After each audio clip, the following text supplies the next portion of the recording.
Hello students, तो आज हम करेंगे एक्सरसाइज 11.1 का क्वेश्चन नंबर 11। तो क्वेश्चन नंबर 11 जो है उसमें दो पार्ट्स हैं। पहला वाला पार्ट क्या कहता है, look at the following matchstick pattern of square figure 11.6।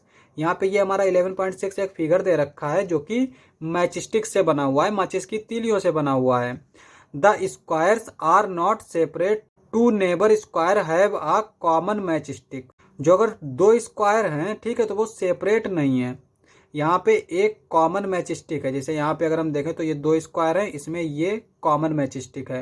आगे कहता है कि observe the patterns and find the rule that gives the number of matchsticks in term of the number of squares.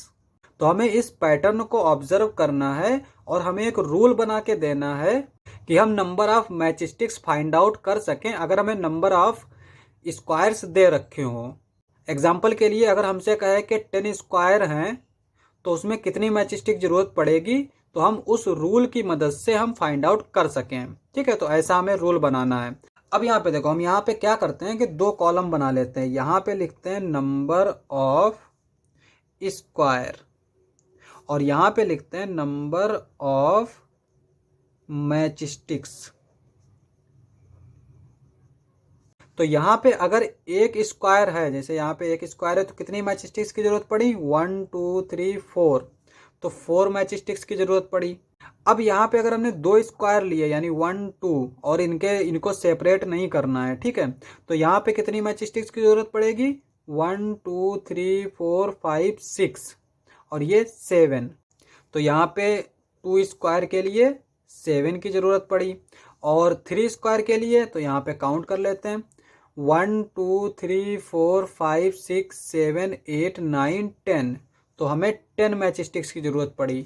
और इसी तरह से अगर हमें 4 स्क्वायर दे रखे हो तो 1 2 3 4 5 6 7 8 9 10 11 12 13। तो यहाँ पे 13 मैचस्टिक्स की जरूरत पड़ेगी अगर 4 दे रखा हो।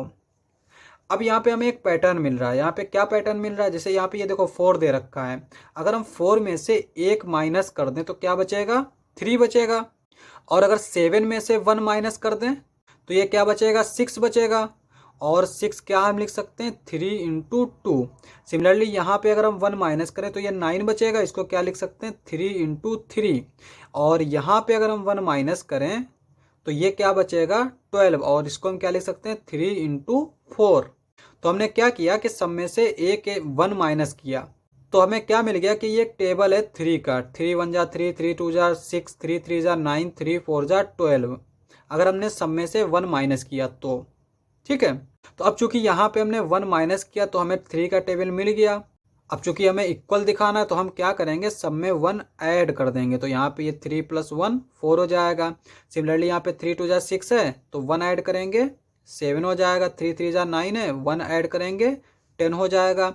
3 4 जा 12 है, इसीलिए यहाँ पे 1 ऐड करेंगे तो 13 आ जाएगा। तो इसको हमने पहले इसीलिए इस तरह से लिखा ताकि हमें एक पैटर्न मिल जाए। तो अब यहाँ पे हमें पैटर्न मिल गया। अब इसका मतलब ये हुआ कि देखो यहाँ पे 4 है, यहाँ पे 4 है, यहाँ पे 3 है, यहाँ पे 3 है, यहाँ पे 2 है, यहाँ पे 2 है और यहाँ पे 1 है। तो यहाँ पे जो 3 होता है इसको हम लिख सकते हैं 3 इंटू 1।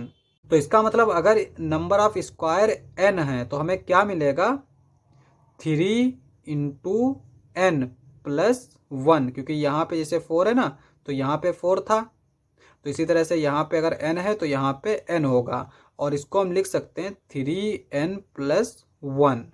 तो यही हमारा रूल हो जाएगा। तो यहाँ पे हम किस तरह से लिखेंगे, number of square is equals to n।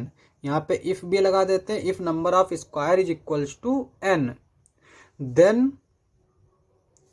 The number of matchsticks is equals to 3n plus 1। तो ये हमारा रूल हो जाएगा। अब यहाँ पे हम नेक्स्ट वाला पार्ट देख लेते हैं। तो यहाँ पे नेक्स्ट पार्ट हमारा बी वाला पार्ट है। ये क्या कहता है कि figure 11.7 gives a match stick pattern of triangles. यहाँ पे ये हमारा फिगर 11.7 है यहाँ पे हम लिख भी लेते हैं फिगर 11.7। तो ये हमारा एक मैचस्टिक्स पैटर्न दे रहा है जो कि ट्राइंगल बना रहा है एज इन एक्सरसाइज 11A। जैसा कि हमने 11A में देखा था, वहां पे क्या था, स्क्वायर बना रहा था। Find the general rule that gives the number of matchsticks in the terms of number of triangles. तो अभी जब हमने ए वाला पार्ट किया था तो वहां पे हमने क्या किया था, number of matchsticks find out किए थे इन टर्म्स ऑफ स्क्वायर, और यहाँ पे भी हमें number of matchsticks find out करने हैं इन टर्म्स ऑफ ट्राइंगल। तो यहाँ पे भी हम टेबल बना लेते हैं, इधर लिख लेते हैं नंबर ऑफ ट्राइंगल और यहाँ पे लिख लेते हैं नंबर ऑफ मैचस्टिक्स। ठीक है, अब यहाँ पे एक ट्राइंगल में कितनी मैचस्टिक्स की जरूरत पड़ती है, 1 2 3। तो यहाँ पे लिखेंगे 3। और अगर दो ट्राइंगल हों, यानी यहाँ पे देख सकते हैं, तो कितनी मैचस्टिक्स की जरूरत पड़ेगी, 1 2 3 4 5। तो यहाँ पे 5 की जरूरत पड़ेगी। सिमिलरली यहाँ पे अगर हम देखें 3 ट्राइंगल के लिए तो ये कितने होंगे, 1 2 3 4 5 6 7। तो ये आएगा 7। और अगर 4 ट्राइंगल दे रखे हैं तो यहाँ पे देखो 1 2 3 4 5 6 7 8 9। तो हमें 9 मैचस्टिक्स की जरूरत पड़ेगी। अब जैसे हमने स्क्वायर वाले के लिए किया था, पैटर्न फाइंड आउट करना था, तो यहाँ पे भी हम वैसे ही देख सकते हैं। जैसे ये 3 दे रखा है, ये 5 दे रखा है, ये 7 दे रखा है। अगर हम सब में से 1 माइनस कर दें तो ये क्या बचेगा, ये 2 बचेगा। और ये क्या बचेगा, ये 4 बचेगा यानी कि 2 इंटू 2 बचेगा। ये 6 बचेगा यानी कि 2 इंटू 3, 2 3 जा 6। और यहाँ पे ये 8 बचेगा यानी 2 इंटू 4। अब यहाँ पे ये 2 है तो इसमें हम 1 ऐड कर लेंगे, 2 + 1 3 आ जाएगा। सिमिलरली यहाँ पे ये 4 है तो इसमें हम 1 ऐड कर लेंगे, 4 + 1 5 आ जाएगा। ये 2 3 जा 6 है, 6 में 1 ऐड करेंगे, ये 7 आ जाएगा। 2 4 जा 8 है, 8 में 1 ऐड करेंगे, 9 आ जाएगा। अब यहाँ पे देखो ये 1 है तो यहाँ पे हमारा क्या है, 1 है। ये 2 है, यहाँ पे 2 है। ये 3 है, यहाँ पे 3 है। ये 4 है, यहाँ पे 4 है। तो अगर नंबर ऑफ ट्राइंगल्स n है तो हमारा पैटर्न क्या आएगा, 2 इंटू n प्लस 1। क्योंकि यहाँ पे ये 2 तो फिक्स आ रहा है तो ये हमेशा फिक्स ही रहेगा, और 1 ये भी फिक्स है हमारा, तो ये भी हमेशा फिक्स रहेगा। तो ये हमारा रूल आ जाएगा 2n + 1। तो यहाँ पे भी हम ऐसे ही लिखेंगे, if number of triangles is equals to n, then the number of matchsticks कितनी हो जाएंगी हमारी, 2n + 1। तो ये हमारा आंसर हो जाएगा। लास्ट पार्ट था, क्वेश्चन समाप्त। नेक्स्ट लेक्चर में करेंगे नेक्स्ट क्वेश्चंस। आज के लिए बस इतना ही।